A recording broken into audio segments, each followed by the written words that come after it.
Uncle जैसे बिहार में भी चुनाव चल रहे हैं, तो मुझे एक मुद्दे पे आपसे यह जानना है कि बिहार राजनीति में जो जातिवाद है उसका प्रभाव कब आया है वो, तो इसमें आपका क्या कहना है? देखो, ये बड़ा अजीब विडंबना है कि आज़ादी के इतने वर्ष 75 साल से ऊपर गुजरने के बाद भी बड़ी ज्वलंत समस्याएं ऐसी ऐसी हैं जिस पर सरकार का फोकस है ही नहीं, बल्कि उन समस्याओं को बढ़ाने में लगे हैं बहुत सारे राजनीतिज्ञ लोग और सरकारें। जैसे तुमने चर्चा की जातिवाद की और संप्रदायवाद की।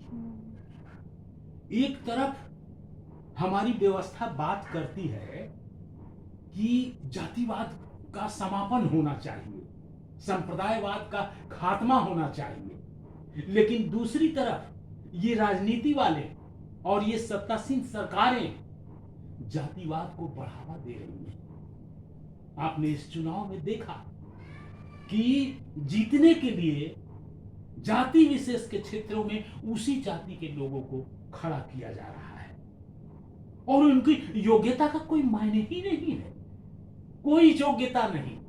नचनिया, बजनिया, गवैया, गुंडा, बदमाश, कोई मायने नहीं है। किसी को भी टिकट दिया जा रहा है, कैसे भी वो जीत जाए, यही इनका लक्ष्य है। कैसे हमको गद्दी मिल जाए, यही इनका लक्ष्य है। हत्यारे को, जिसका एक पांव हमेशा जेल में रहता है, वैसे लोगों को टिकट दिए जाते हैं यहाँ कि वो जीत सके। आपने देखा है, अभी हाल में देखा है कई क्षेत्रों का, हम उसका नाम नहीं लेना चाहते हैं। तो ये जातिवाद और संप्रदायवाद को बढ़ावा दे रहे हैं, वैसे ही लोगों को ये खड़ा करते हैं और दूसरी तरफ ये राग अलापते हैं गरीबी दूर करेंगे। आजादी के समय से गरीबी दूर हो रही है, नेहरू ने भी कहा, इंदिरा ने भी गरीबी हटाओ का नारा दिया। उनके आल औलाद जो हैं तथाकथित पप्पू ढप्पू जो हैं, वो लोग भी यही चर्चा कर रहे हैं, लेकिन कोई इस पर फोकस नहीं कर रहा है। कभी लुई फीसर से बात करते हुए महात्मा गांधी ने कहा था कि मैं गरीबी का दुश्मन हूं और गरीबी आदमी को जितना अपमानित करता है उतना कोई और नहीं। ये महात्मा गांधी का कहा हुआ है। तो ये तमाम लोग, राजनीति वाले, इस देश को आगे ले जाने के बजाय जातिवाद और संप्रदायवाद के मामले में, गुंडे और बदमाशों के मामले में और राजनीति में आने के लिए कोई क्राइटेरिया यहां नहीं है। जो चाहे, जैसे भी चाहे, एनीवे राजनीति के माध्यम से सत्ता को कैसे गहें। उम्र चाहे कुछ भी हो जाए, आपकी उम्र की भी कोई सीमा नहीं है। उम्र कुछ भी हो जाए, वो मेंटली एबनॉर्मल हो गए हैं बावजूद इसके। और ये कहते हैं साहब, बड़ी बड़ी अजीब विडंबना है कि ये कहते हैं कि साहब सीएम और पीएम के लिए जगह नहीं है। बताइए, इतनी बेरोजगारी, एक तरफ बेरोजगारी की बात कर रही है और दूसरी तरफ राजनीति में इनको सीएम और पीएम के लिए वैकेंसी नहीं है। 20 साल से 25 साल से लोग बैठे हुए हैं उस पर। इतना बड़ा देश, इतने लोग इस देश में, और एक अदर पीएम सीएम, कोई योग्यता नहीं है कि राजनीति में कैसे लोग आए। ये बड़ी शर्मनाक है इस देश पर, देश के लिए, और इस पर मंथन होना ही चाहिए। और पूछिए दूसरा सवाल। तो अंकल, जैसे आप इतना स्ट्रॉन्ग ओपिनियन रख रहे हैं आप अपना इस चीज पे, तो लोगों को अगर हमें जागरूक करना है तो उसमें आपका युवा नेताओं के लिए क्या कहना होगा कि उनको कैसे कार्य को आगे ले जाना चाहिए सरकार में रह करके, जिससे लोग अपने लिए जागरूक हो और किसी भी तरीके की फॉल्स नैरेटिव जो सेट किया जाता है दूसरे पार्टियों के द्वारा, जैसे आपने बताया कि एक तरफ वो जातिवाद को बढ़ावा भी देते हैं और दूसरी तरफ जातिवाद का ही नारा लगा करके वोट लेते हैं, तो ये जागरूकता युवा नेताओं को कैसे फैलानी चाहिए और उसमें उनका क्या योगदान होना चाहिए? बिल्कुल, बहुत बढ़िया सवाल। देखिए, युवाओं से ही, युवा ही इस देश के भविष्य हैं। और मैं तो ये कहना चाहूँगा कि आज जो हमारे विश्वविद्यालयों में जो विद्यार्थी पढ़ रहे हैं, कॉलेजों में पढ़ रहे हैं, उन तमाम बच्चों को, या स्कूलों में पढ़ रहे हैं, उन तमाम बच्चों को इस पर सोचना होगा। स्कूल मैंने इसलिए कहा कि आपने देखा होगा कि 7 शहीद पटना में हैं, तो वो कभी स्कूली बच्चे थे, उस समय +2 में थे, इंटर में थे। वो लोगों ने भी अपनी जान की कुर्बानी दी आजादी के लिए 1942 के आंदोलन में। तो आज के विद्यार्थियों को भी जो विश्वविद्यालय में हैं, स्कूल में हैं, कॉलेज में हैं, उनके लिए भी राजनीति पर सोचना होगा कि कैसे यह देश आगे जाए, समाज आगे जाए। और मैं उनको सलाह दूंगा कि अपनी पढ़ाई करते हुए, पढ़ाई में बाधा नहीं डालनी है, अपनी पढ़ाई करते हुए भी देश की राजनीति पर उनको फोकस करना चाहिए और ध्यान देना चाहिए। अब कैसे? तो अपने विचारों को, बड़ा सौभाग्य की बात है कि आज हाथों हाथ, हर हाथ में जो है सो मोबाइल है, स्मार्टफोन है। तो इसके माध्यम से, ये बड़ी सौभाग्य की बात है कि उस आविष्कारक को, उस साइंटिस्ट को मैं नमन करता हूं कि उसने ऐसी चीज दी कि कितना हमारा ये जीवन कितना सुखमय हो गया।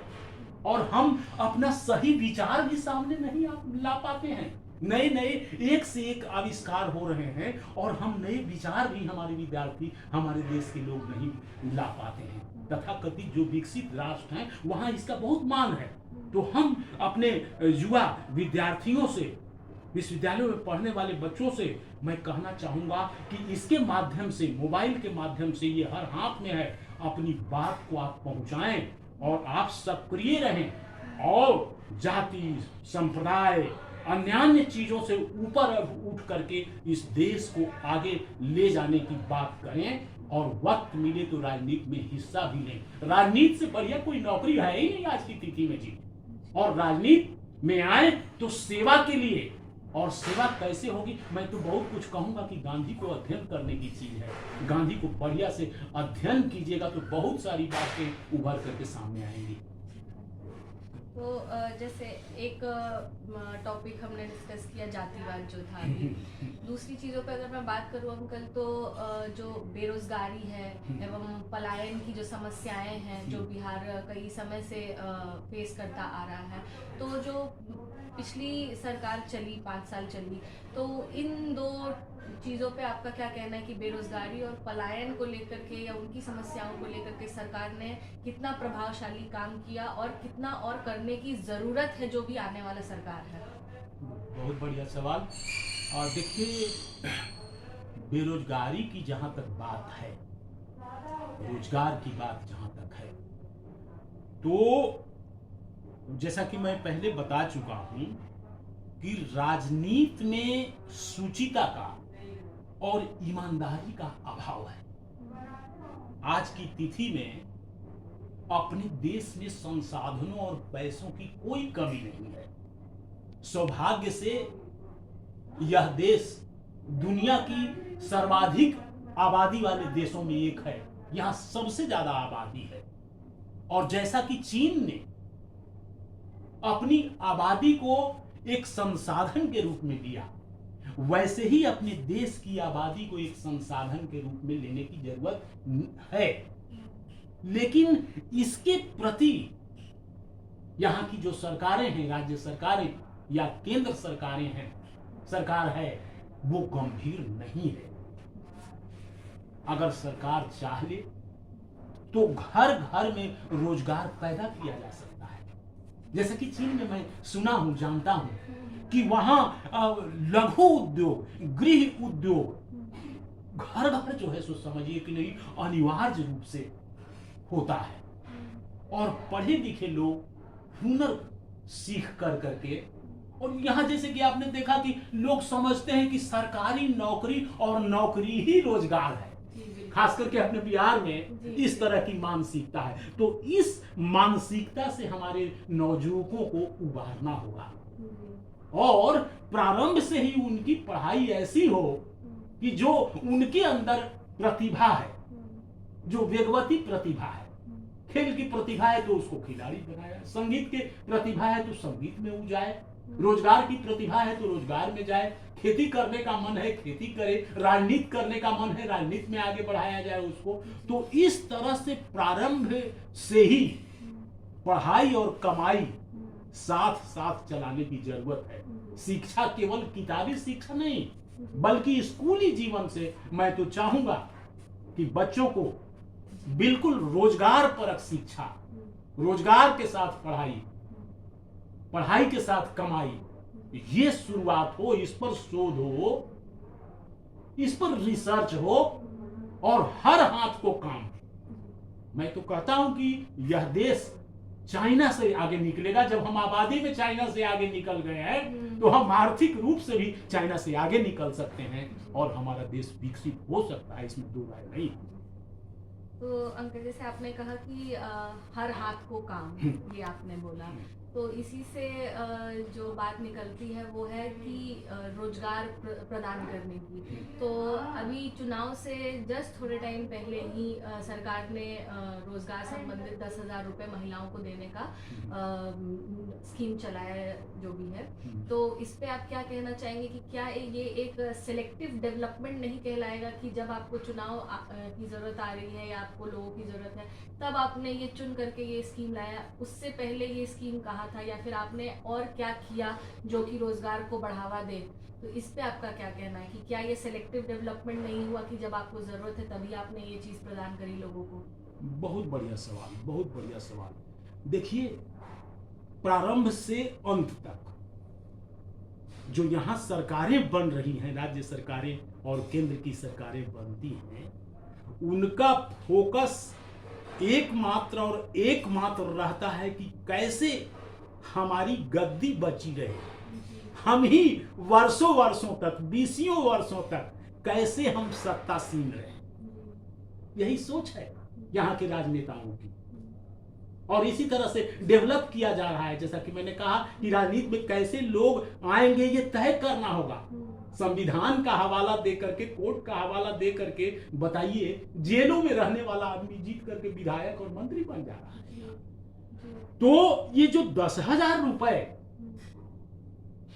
महिलाओं को सरकार ने यह कर करके दिया कि ये रोजगार करेंगी, तो ये तो अब आकलन करने की जरूरत है कि कितनी महिलाएं रोजगार कर पाती हैं 10,000 में। और जस्ट चुनाव के पहले 10,000 रुपया खातों में देना और उसकी वापसी नहीं लेना, ये तो सरासर खजाने की लूट है, ये घूस है, वोटरों को घूस दिया गया। ये तो मेरी समझिए है, ये घूस दिया गया। ये क्या मायने है? क्या ये आप बेरोजगारी दूर करने जा रहे हैं? यह सरासर घूस है और ये तमाशा है हमारी जनता के पैसों का, गाढ़ी कमाई का। ये पैसा जनते के पैसे हैं जिसे खजाना लुटाया जा रहा है। इन पैसों का सदुपयोग नहीं करके, बल्कि ये घूस दे करके वोट को जो है सो हस्तगत करने का ये सीधा उपाय है। मैं आपको बताना चाहता हूं कि यहाँ सच पूछिए तो रोजगार पंचवर्षीय, सरकारी रोजगार तो पंचवर्षीय योजना बनी हुई है। आप 5 साल पहले फार्म भरे थे और 5 साल के बाद आपकी परीक्षा होगी और 5-5 साल तक वैकेंसी बनी रहती है, रिक्ति बनी रहती है। ये जब एक विधायक मर जाएंगे या किसी कारण से सीट खाली होती है तो 15 दिन, महीना दिन के अंदर ही चुनाव करा करके उसको भर दिया जाता है। और हमारे युवाओं के लिए अगर लेक्चरशिप की वैकेंसी आज बनी हुई है तो 5-5 साल के बाद भर्ती होती है और तब तक जो है सो रिक्ति बनी रहती है। तो ये मानसिकता है व्यवस्था की और जो बड़ी शर्मनाक है, और इस पर भी बढ़िया कुठाराघात और ये नौजुवक ही कर सकते हैं। मिल करके इसको करना ही होगा अगर आप स्वयं का विकास चाहते हैं, देश का विकास चाहते हैं, समाज का विकास चाहते हैं। तो अंकल, इसको कंक्लूड करते हैं और आखिर में बस मैं आपसे इतना ही जानना चाहूँगी कि आप एक शिक्षक भी रह चुके हैं और बिहार सरकार से जुड़े भी रह चुके हैं, तो आपका एक विजन क्या होगा कि आने वाली सरकार को 5 सालों में किस किस चीज़ों पे और किस तरीके से काम करना चाहिए ताकि बिहार को एक नए लेवल पे हम ले जा सकें? मैं आपसे ये जानना चाहूँगी। देखिए, अभी जैसा कि आपने देखा कि अपने बिहार में जो आम चुनाव होने जा रहा है या हो रहा है, हो चुका है, तो इसमें 3 पार्टियां मुख्य रूप से सामने हैं, राजनीतिक पार्टियां। और एक पार्टी का तो जिस तरह का इतिहास रहा है उसका नाम हम नहीं लेना चाहते हैं, जैसा इतिहास रहा है वह अपने पूर्वज का ही या अपने पिता के ही नक्शे कदम पर पूरी तरह से चल रहा है, और कहिए कि उससे और कोई बढ़ चढ़ कर भी उसके लोग पूरा का पूरा संकेत दे रहे हैं कि उनके कार्यकाल में 15 वर्षों तक जिस तरह से नरसंहारों का समय था, लूट खसोट का समय था, अराजकता की स्थिति थी, वो उसको ढोना चाह रहे हैं। वैसे वैसे लोगों को रखा भी, यानी चुनाव में टिकट भी उनको दिया। आरोप तो यहाँ तक लगे कि 2-2, 3-3 करोड़ रुपए ले करके टिकट बांटे गए, और ये सिद्ध हुआ है कई जगहों पे। तो टिकट उनको नहीं दिया गया जो समाज में काम किया, जो सेवा करते हैं। टिकट उनको मिला जो 3-3 करोड़ उनके पार्टी फंड में दिए। मैं नाम नहीं लेना चाहता हूं किन किन पार्टियों ने कैसा। तो ये इन सरकारों में दूसरी तरह एक नई पार्टी आई है, वो जैसा कि उनके विचार, जिनका संस्कार सब देखा गया, और जैसा काबिलियत उनके जो है सो संस्थापक में है, वो काबिल तारीफ है, अच्छी पहल है इस बिहार के लिए। उनको आगे आना चाहिए, मगर उस दल को मैं चाहूंगा कि 5 साल वो रगड़ाएं। अभी रगड़ नहीं खाए हैं, जब रगड़ खाएंगे तभी चमकेंगे। नहीं तो आपने असम में असम गण परिषद को देखा होगा, याद होगा उनका इतिहास, या आपने देखा, हम नाम नहीं लेना चाहते हैं, उसको नई दिल्ली में देखा आपने उस सरकार को, वो हंस न हो जाए। तो उनको 5 साल 10 साल रगड़ाना बहुत जरूरी है। वो अच्छी पहल है, बढ़िया संकेत वो दे रहे हैं। और अभी जो सत्तासीन दल के लोग हैं, और ये सच पूछिए तो ये राजनीति वाले अलग अलग कोई सिद्धांत, कोई फिलॉसफी इनका नहीं है। वो सब गलिया लेकर के कहिए कि नहीं, आसन बिछा करके वो खड़े हैं, कोई जब चाहे जिस दल में चला जाए, इधर से उधर, उधर से उधर। पलटू पलटू का नाम सुना ही, अल्टू पलटू का आपने देखा है सबको। तो हाँ, तो ये स्थिति है यहाँ। तो ऐसी स्थिति में ना तो इनका फिलॉसफी है, ना कोई सिद्धांत है, और सारे राजनीतिक दल एक हैं। तो इस मानसिकता से और इस स्थिति से हमारे नवयुवकों को उबारना होगा, और इस पर सोचना होगा, स्वयं अपने अंदर चिंतन मंथन करना पड़ेगा, और तभी आपका भला होगा और इस देश का भला होगा। ओके जी, सबका भला हो, इसलिए मैं भी आशा करूंगी कि सबका विकास सबका विकास हो। तो इस इलेक्शन में जो भी सरकार आए वो अच्छा काम करे और बिहार को एक नए लेवल पे। Thank you.